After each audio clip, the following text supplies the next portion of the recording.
Namo tassa bhagavato arahato samma sambuddhassa.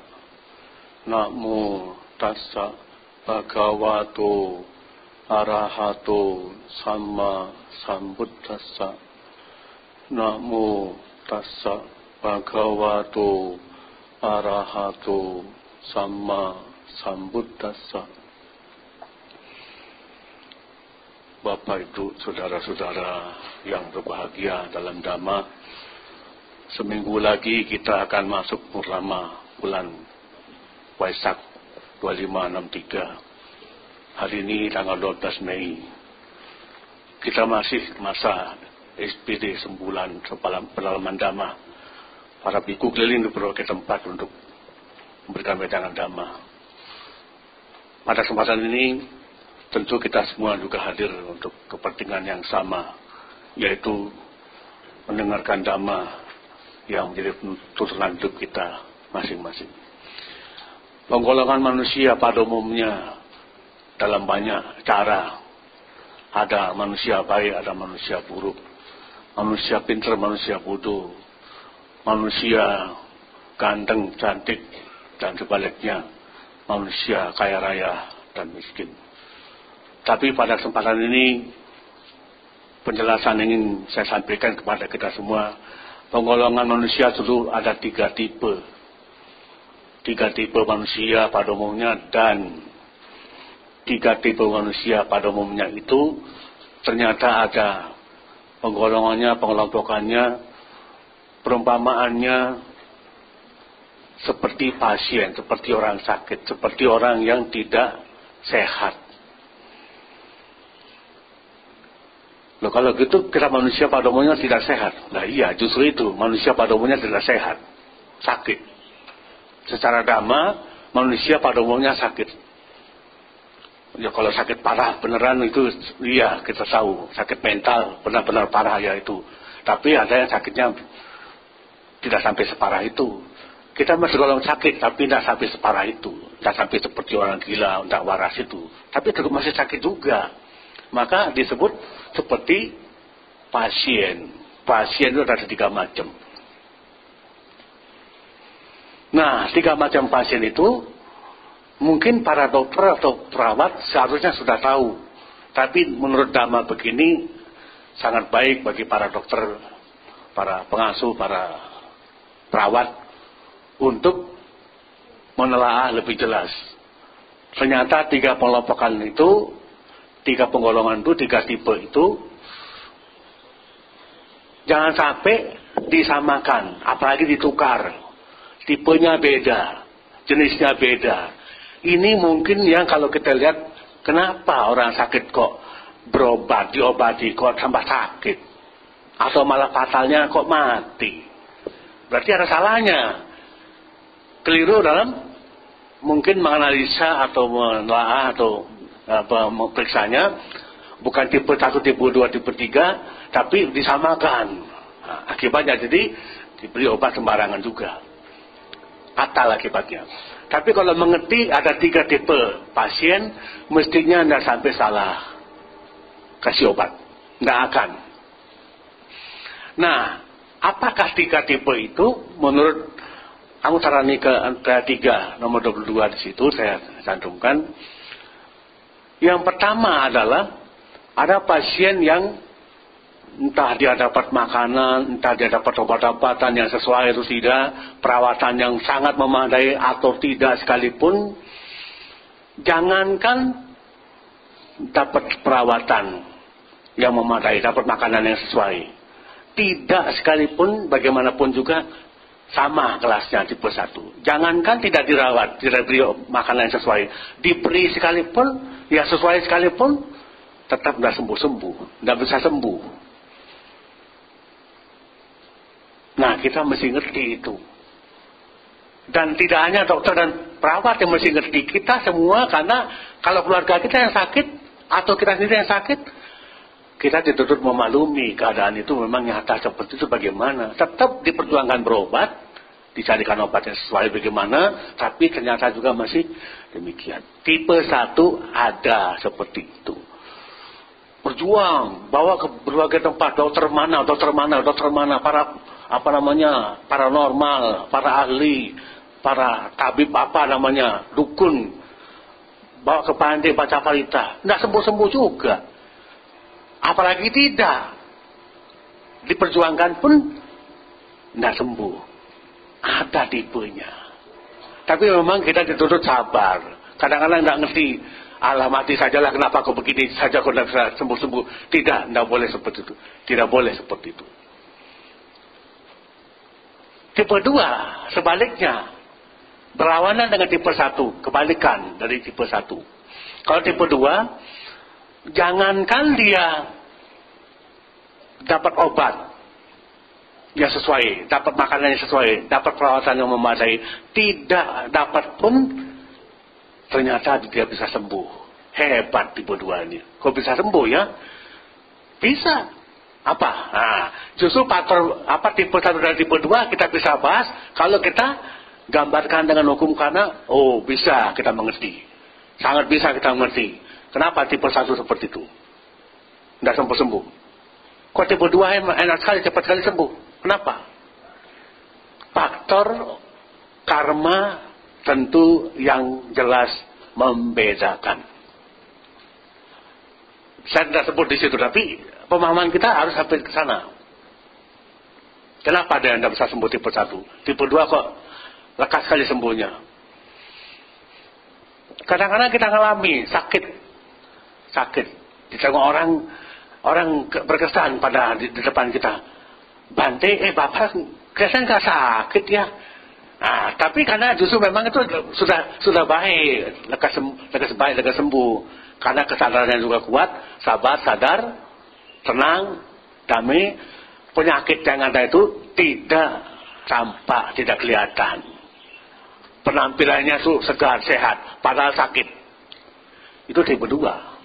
Kalau tipe 1 sebaliknya, parah atau ringan penyakitnya nggak ketahuan. Lesunya lebih banyak. Penampilannya lebih lesu, lebih sakit, lebih parah kelihatannya. Penyakit kecil sekalipun,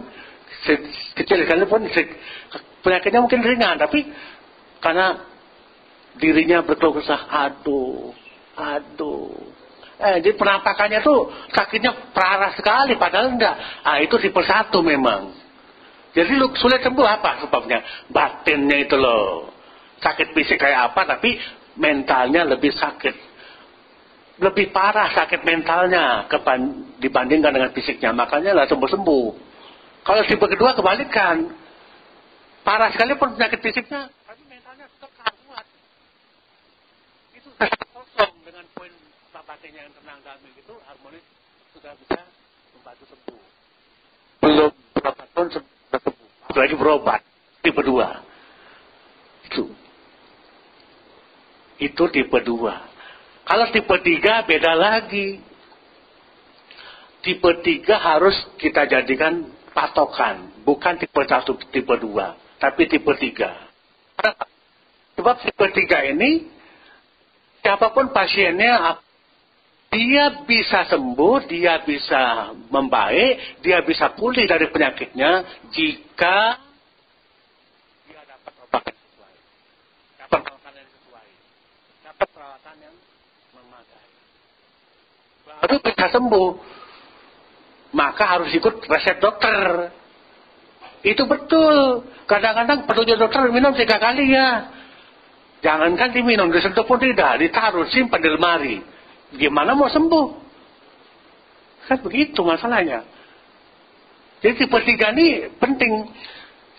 Kalau yang bersangkutan bisa disiplin dalam merawat sakitnya sendiri, kalau kita merawat keluarga kita sakit dengan disiplin, kamu harus minum obat ini yang sesuai, harus makan yang sesuai, cukup, jangan sampai kurang, mesti istirahat yang cukup ya. Kita kasih tahu, kita kasih petunjuk.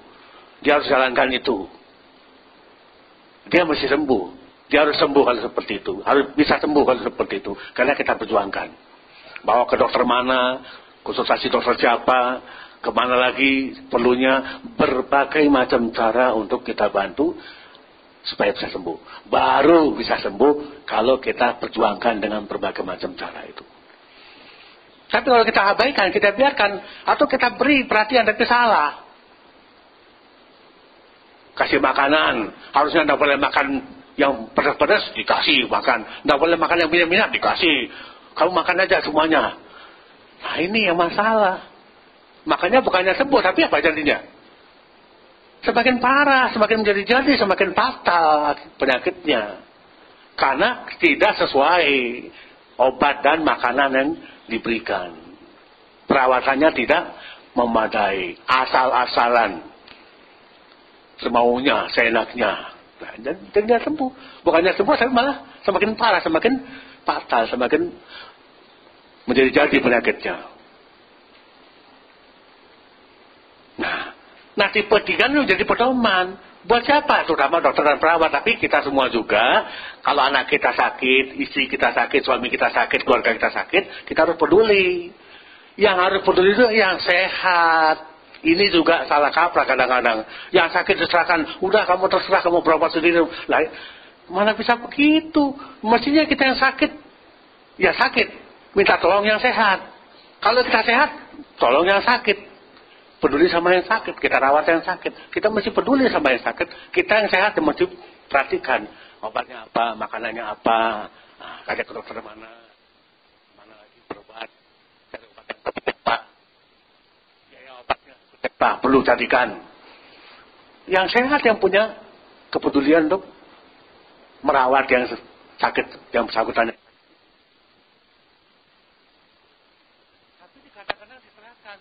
Ada resep dokter, ya udah kamu simpen sih, kamu simpen obatnya. Nggak pernah diingatkan. Ya ini salah, nggak boleh. Kita yang sehat kasih tahu dia. Kamu mesti rewel, kamu minum obat ya, jangan lupa ya. Mesti begitu. Baru itu namanya disebut perawatan yang memadai buat si sakit. Kita peduli pada yang sakit. Kita rawat, kita beri obatan, kita beri makanan yang sesuai buat dia.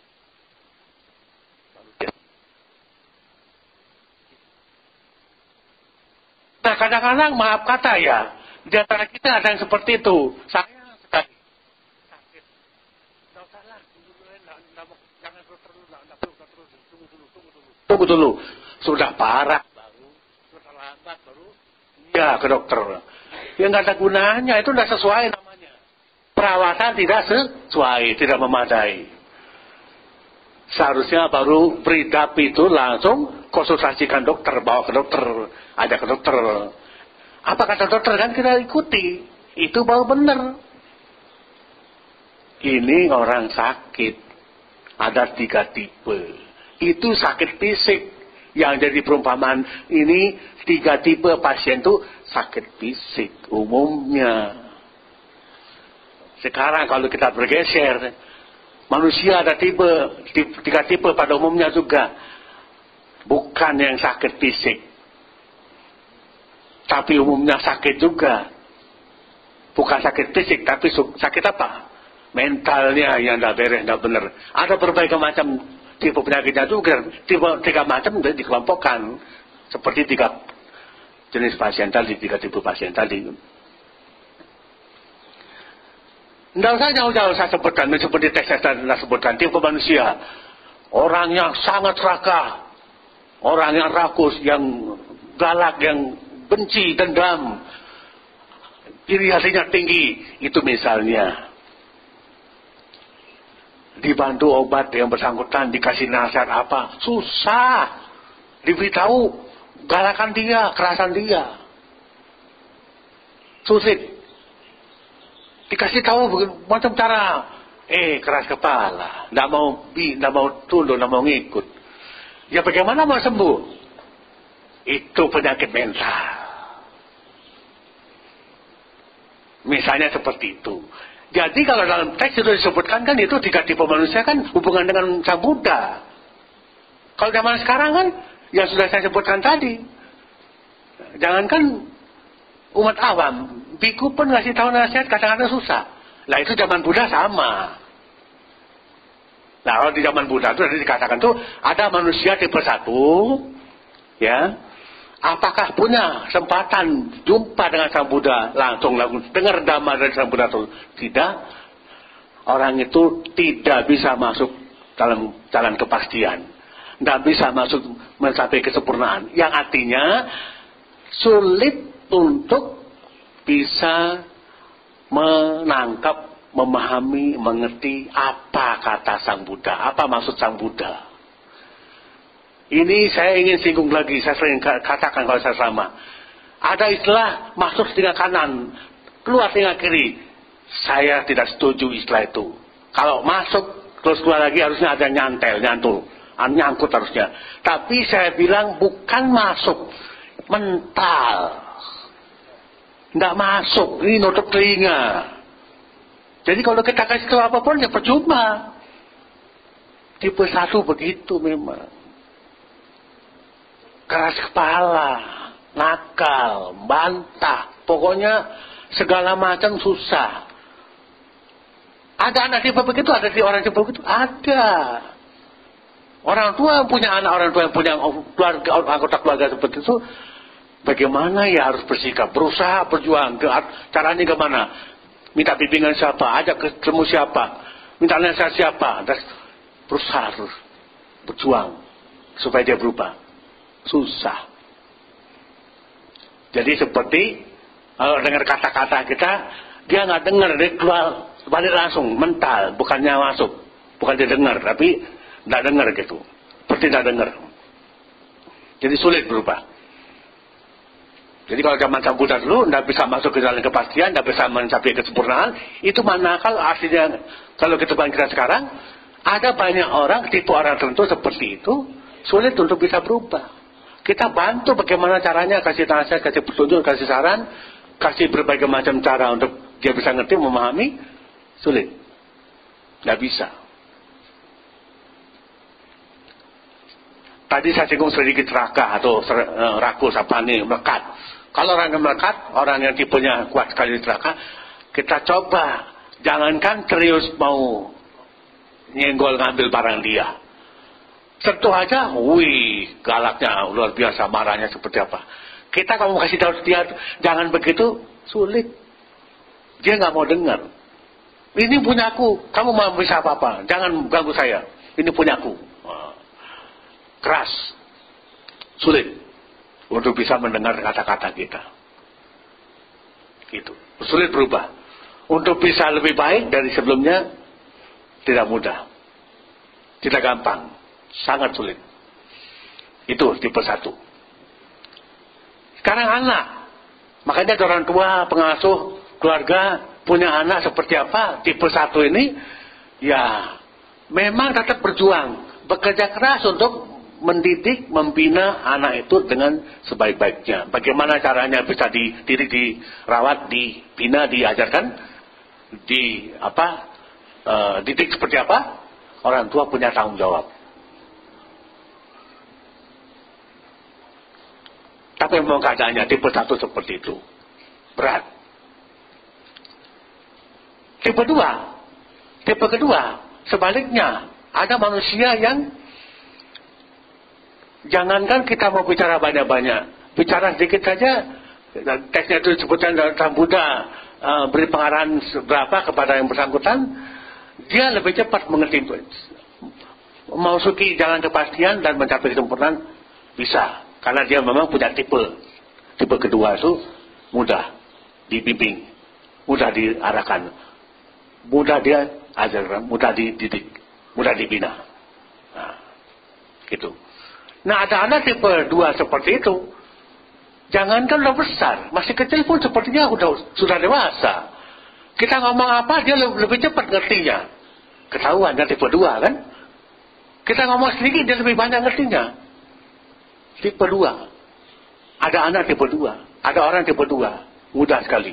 Kita kasih pengarahan, tuntunan, bimbingan, cepat sekali. Dia bisa cepat mengerti. Apa kata kita, dia lebih cepat mengertinya. Gitu. Nah, oleh sebab itu kalau ada tipe kedua, tapi ada tipe 1 juga ada, ya bagaimana caranya sikap kita kepada 2 tipe yang berbeda ini, ya harus ditentukan. Kita harus masuk ke tipe 3 yang jadi pedoman. Tipe 3 ini seperti tipe 1 pasien tadi. Ada orang tipe ketiga ini Kita mesti bimbing dia, kita mesti ajarkan dia, mesti berikan selengkap mungkin, sebanyak mungkin pengarahan, nasihat, petunjuk, bimbingan. Berikan pelajaran sebanyak-banyaknya. Baru dia bisa mengerti, memahami. Kadang-kadang 1, 2, 3 hal dia nggak ngerti. Mesti lebih banyak lagi hal yang perlu kita tunjukkan kepada yang bersangkutan, baru bisa ngerti. Tidak mudah, tipe 3 ini yang jadi perdoman kita. Harus kita perlakukan seperti tipe 3. Kumpulkan 3-3-nya, tipe 1, tipe 2, tipe 3, kumpul. Anggap semua tipe 3. Berikan arahan, bimbingan sebanyak-banyaknya. Tapi ketahuan nanti kan, akan terpilah dengan jelas. Oh, kamu tipe 1 ya, padahal saya ngomong banyak-banyak begitu, tapi kok nggak nyambung ya. Oh, tipe 2, wah cepat sekali. Tipe 3, aduh pelan, susah, tapi ya harus diberikan lagi arahan, bimbingan, petunjuk. Diberikan pelajaran lagi sebanyak-banyaknya. Baru bisa mengerti. Kalau kurang, atau lebih-lebih salah kita berikan, wah repot sekali, bahaya, jadi rusak dia. Tipe 3 ini, kalau kita salah berikan, bisa rusak dia. Bisa menjadi tidak benar, menjadi tidak baik. Itulah sebabnya saya sering katakan, sebagai orang tua harus berperan sungguh-sungguh untuk kepentingan mendidik, membina anak. Tidak boleh sembarangan. Kita tidak boleh menganggap dia tipe 2 atau tipe 1, abaikan. Tidak boleh, harus tipe 3. Anak harus diberikan perhatian sepenuhnya, sebanyak mungkin, semaksimal mungkin dalam segala hal. Dari sejak ini, bukan terlambat. Terlambat sudah salah kaprah, sudah pasti salah kaprah. Tipe 3 kalau terlambat, rugi. Jangan sampai terlambat. Harus sejak dini, sedini mungkin. Dibina, dididik dengan sebaik-baiknya, sebanyak-banyaknya berikan pelajaran.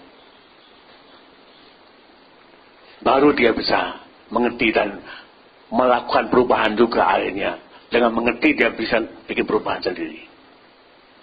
Gitu. Tapi kalau tidak, apalagi terus kita bina diri maju-maju, berarti memang terus digembleng, dibina, ditata, diberikan pelajaran.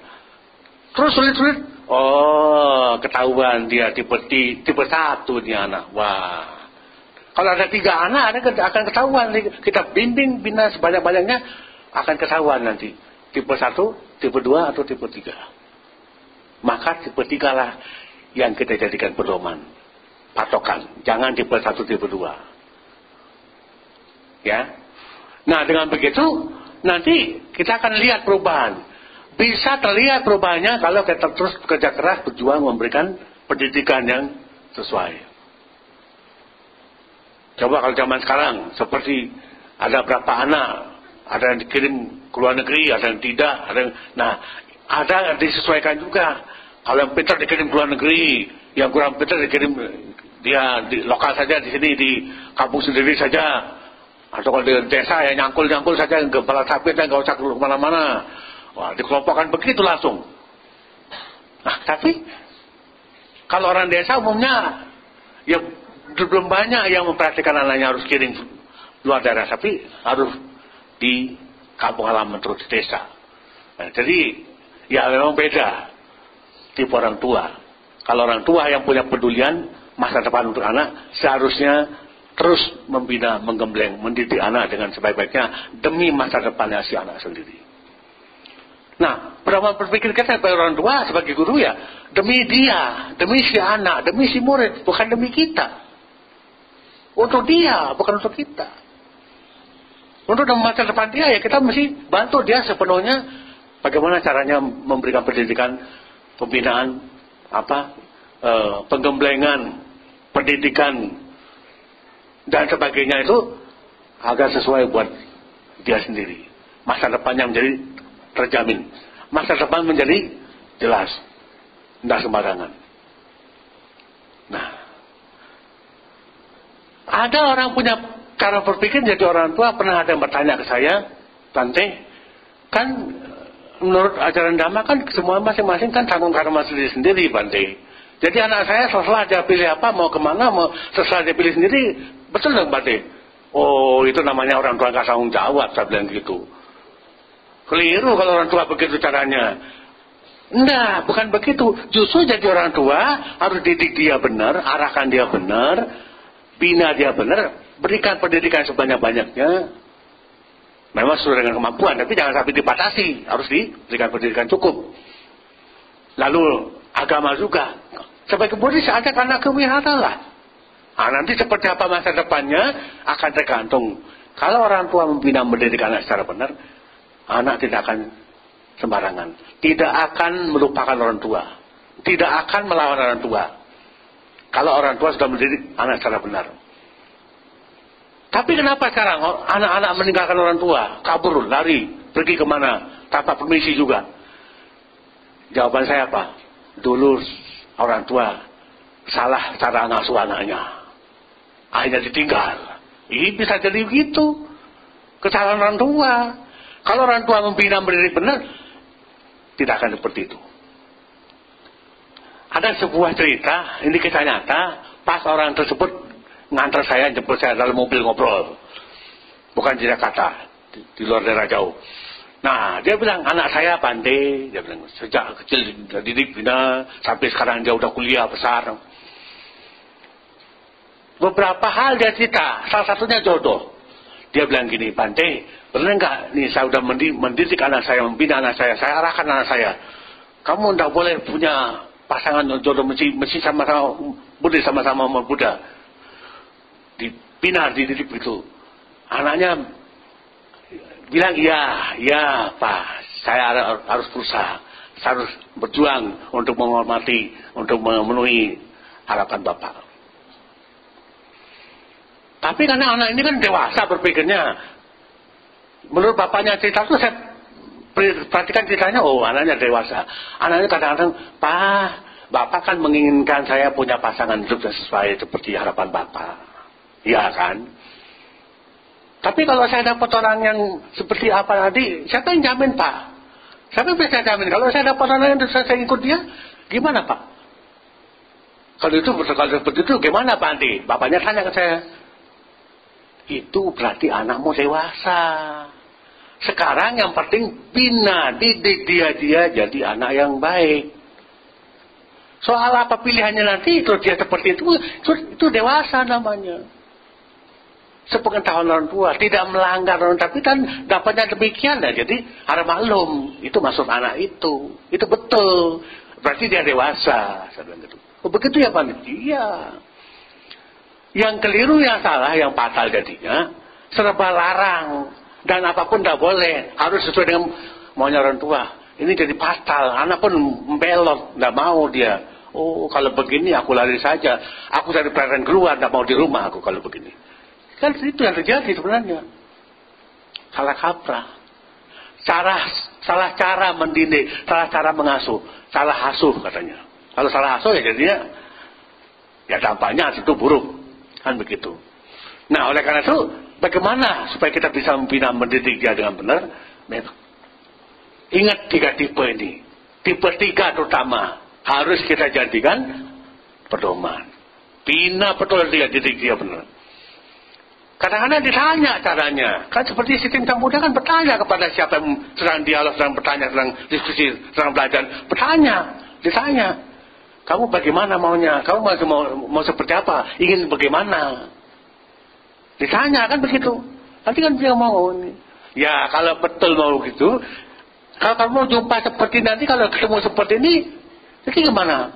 Nah, dia kan mengerti, oh bahaya. Oh iya. Kan begitu. Dialog, tanya jawab itu, ya 2 belah pihak, 2 arah, bukan 1 arah, bukan sepihak, tapi 2 arah, 2 pihak. Kesempatan dia bertanya boleh, bertanya kepada dia juga perlu. Dia bertanya, dia ditanyakan juga perlu. Itu. Nah, Bapak berjalan, ini penting untuk kita semua karena bagaimanapun juga, ya tipe manusia itu berbagai macam tipe, tapi di sini dikatakan 3 tipe itu, tipe 1 manusia yang pada dasarnya pada umumnya memang terkesan sulit, nggak bisa mudah berubah. Tidak mudah berubah, sangat berat, sangat sulit, sangat keras bisa berubah. Itu memang ada benar tipenya. Tapi tipe 2, balikan, lawan. Kebalikan dari yang tipe 1. Sangat mudah berubah, sangat mudah terpengaruh oleh situasi kondisi setempat di lingkungannya. Dia mudah terpengaruh kalau tipe 2 ini. Tapi tipe 1 kebalikan, apa lawannya? Sulit berubah. Terpengaruh tidak mudah. Kalau yang dimaksud tipe 1 tidak mudah terpengaruh, baik, syukur. Tapi kalau tidak mudah terpengaruh, tidak mudah ngerti, tidak bisa ngerti, ya kan jadi repot. Kalau tipe 2, kalau mudah terpengaruh dalam hal dia baik, syukur. Tapi jangan sampai kalau sampai tipe 2 itu mudah terpengaruh malah memburuk, wah repot. Serba mudah tapi kalau memburuk ya salah kaprah. Sedangkan kalau tipe 3 sangat tergantung pada kekuatan. Saya nyebut kekuatan sangat tergantung dari lebih kuat dari kita pada dia. Kalau kita lebih kuat mendorong, membina, mendidik dia akan terpengaruh. Tapi kalau kita lemah, dia akan apa adanya, tidak bisa berkembang. Itu tipe 3. Maka kita harus dominasi dia, kita harus kuasai dia, kita harus didik dia benar sungguh-sungguh.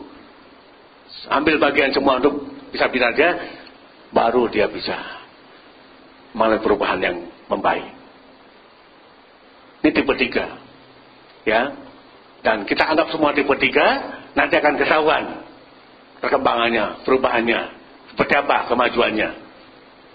Tamu mundur seperti tipe 1, atau cepat maju seperti tipe 2, tapi luar biasa, tergantung kita bisa maju atau tidak, tergantung kita itu tipe 3. Ya, tergantung kita yang membina maksudnya, tergantung kita mendidik.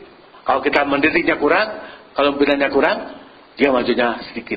Tapi kalau banyak memberikan pendidikan, arahan, nasihat, petunjuk, dia lebih banyak majunya. Itu tipe 3. Ya, saya kira ini perlu saya sampaikan, seperti kita semua memang mengharapkan hal-hal demikian. Ya tentu bagaimanapun juga kita perlu perhatikan, terutama tadi saya katakan orang tua, ayah dan ibu, ya pengasuh, pembina, pendidik, guru, ya dosen, ya perawat, dokter, semuanya kalau yang punya tanggung jawab mengurus orang lain perlu memahami isi suta ini dengan baik. Menjadi pedoman kita untuk bisa bekerja bagaimana cara mendidik, membina, mengasuh, merawat dan sebagainya untuk tanggung jawab kita kepada didikan asuhan anak buah kita itu. Ya. Ini yang perlu saya sampaikan pada kita semua. Bagaimanapun juga, mari kita juga berusaha terus untuk bisa membina keluarga, terutama karena bagaimanapun ini orang tua asuh sekalipun, pengasuh, pendidik, pembina, perawat, dokter, semuanya perlu belajar sedemikian rupa sehingga kita bisa bergerak untuk melakukan pendidikan, pembinaan, pengarahan, perawatan kepada anak buah kita, anak kita, anak asuh kita, dan sebagainya. Ya, itu yang perlu saya sampaikan. Terima kasih atas perhatiannya. Semoga kita semua selalu maju dalam dhamma. Semoga kita berbahagia. Semoga semua makhluk berbahagia. Sabhi sata bawantu sukitata.